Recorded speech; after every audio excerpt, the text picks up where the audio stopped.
5 hari yang lalu, kita datang ke sini sebagai individu dengan nama yang berbeza, cerita yang berbeza, Perempuan, kekuatan yang berbeza. Kem Kepimpinan dan Kerja Berpasukan Siri 1 2026-2027 jumlah kekuatan 20 orang, 19 dalam barisan, seorang MC pergi klinik.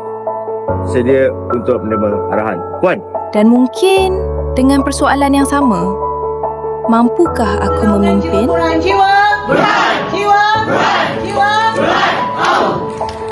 Di sini, kita belajar bahawa kepimpinan bukan tentang siapa yang paling lantang bersuara. Bukan tentang siapa yang berdiri paling hadapan.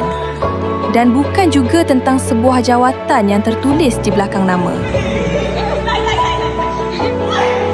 Kepimpinan bermula ketika tiada siapa yang melihat.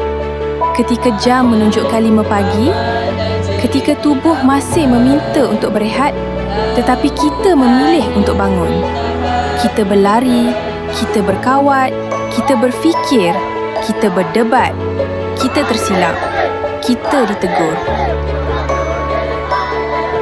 Ada ketika kita penat, ada ketika kita kecewa, ada ketika kita tidak bersetuju antara satu sama lain. Dan ada ketika kita hampir mahu mengalah.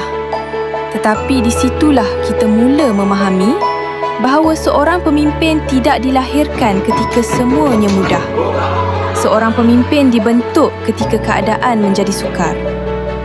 Sepanjang perjalanan ini, kita belajar untuk bercakap. Tetapi lebih penting, kita belajar untuk mendengar.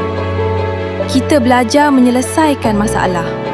Tetapi lebih penting, kita belajar untuk tidak meninggalkan sesiapa di belakang.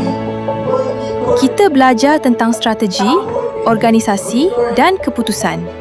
Tetapi akhirnya kita sedar, sehebat mana pun seorang pemimpin, dia tidak akan pernah mampu berjalan sendirian. Kerana inilah rumah kita, cerita kita.